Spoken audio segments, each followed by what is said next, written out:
Welcome back to Carneades.org. Today we're going to be continuing with our series, Do Politicians Practice What They Preach? In this video we're going to be looking at what is progressivism. Now, this series is brought to you by our new book, Are All Lives Equal? Why Cost-Benefit Analysis Values Rich Lives More, and How Philosophy Can Fix It. Stick around to the end of the video to learn more. So, there are two definitions of progressive with respect to public policy that often get confused. One is a particular type of taxation in economics, and the other is a much more amorphous political movement.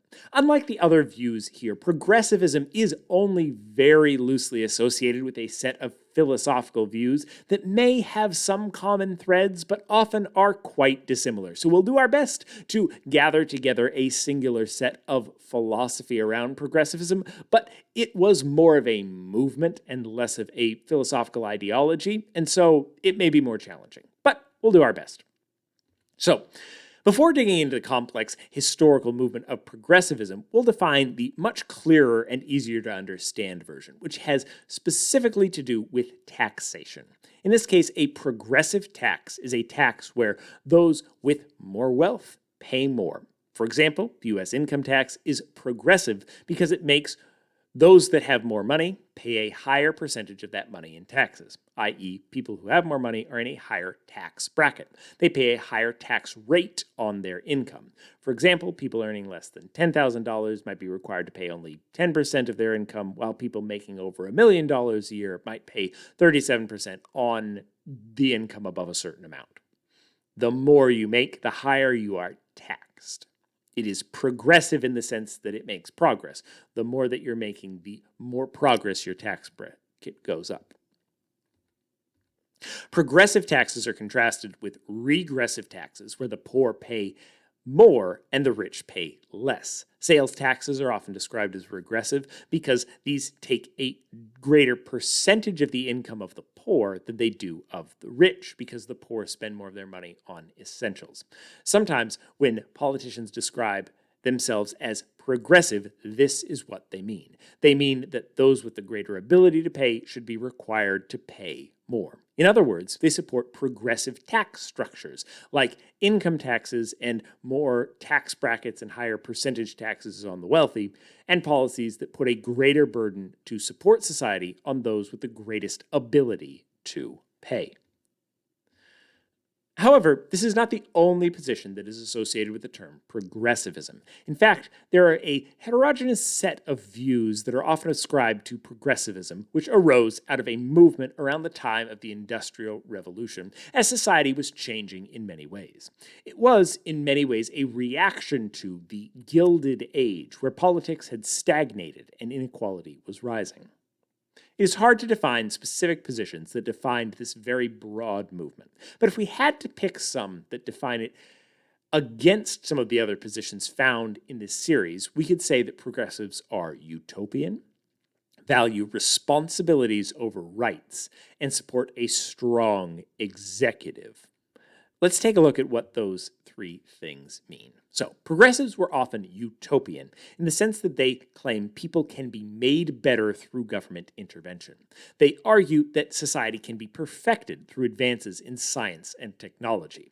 For progressives, government intervention through education can and should improve society in big, radical ways. This is in stark contrast to the ideas of conservatism, that people and society cannot be perfected and that change should be gradual. Progressives focus on responsibilities over rights. This means that people do not have a right to free speech, but rather have a responsibility to speak in a way that supports that utopian society, that supports being a kind society. This comes out particularly with respect to business. While liberals can lean towards laissez-faire economics, saying businesses have a right to operate without government intervention, progressives approach this from the opposite direction, arguing that businesses have responsibilities to society that a government should be able to hold them accountable to. This leads to disagreements between liberals and progressives on things like political correctness, where liberals argue for individual rights to speak, and progressives argue for the responsibility to speak kindly about others. This position is in line with the strictly economic progressives that argue for higher taxes on the wealthy and lower taxes on the poor to ensure that everyone is upholding their responsibilities to society.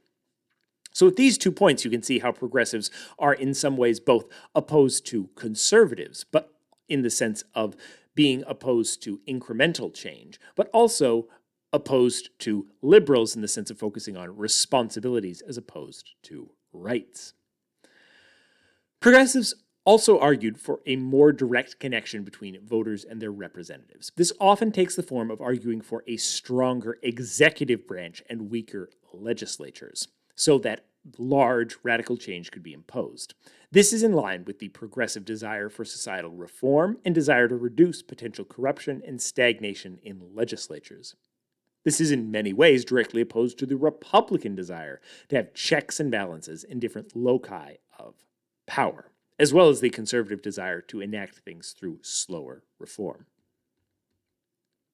There are many other strands of progressive movements that had various outcomes and projects. One such movement was in education, supported by the philosopher John Dewey.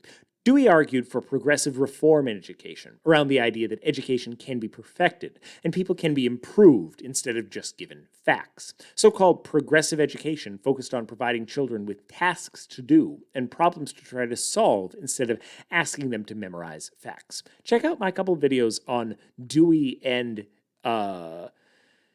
the Common Core for more information on John Dewey's philosophy.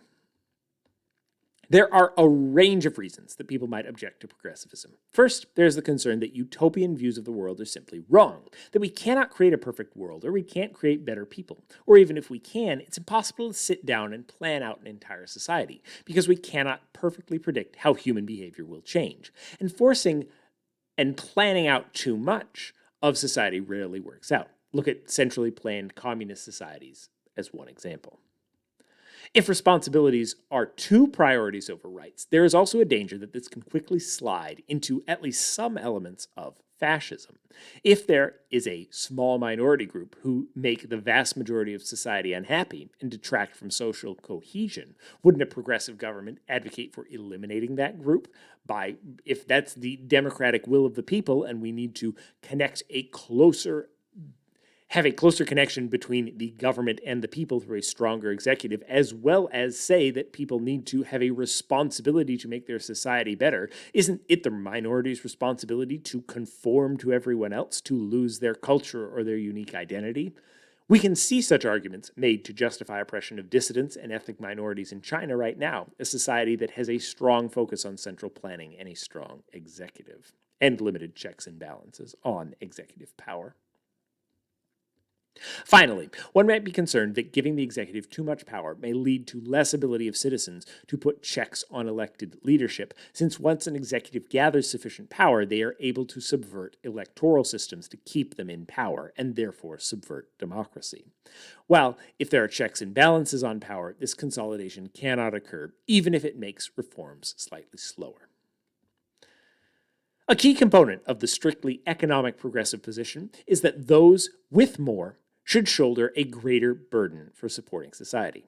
In economics, the opposite is the case, where the preferences and even the lives of the rich are given more weight. If you want to learn more about why this is and how philosophy can fix it, check out our new book, Are All Lives Equal? It's available on Amazon now. There's a link in the description, both to the book as well as to the website, where you can learn more about the book, read some of the blogs we have on it, as well as read the first chapter. Check that out. Please do consider buying it. It really does help the channel out now in paperback. So, what do you think? Is society able to be perfected through intervention and technological advancement? Should we focus on rights or responsibilities? Should we have a strong executive or more checks and balances? Should the rich pay more? Leave your thoughts in the comments below. Hit the notification bell, subscribe if you like this video and you want to make sure you don't miss future videos from Carneades.org. Watch this video and more here at Carneades.org, and stay skeptical, everybody.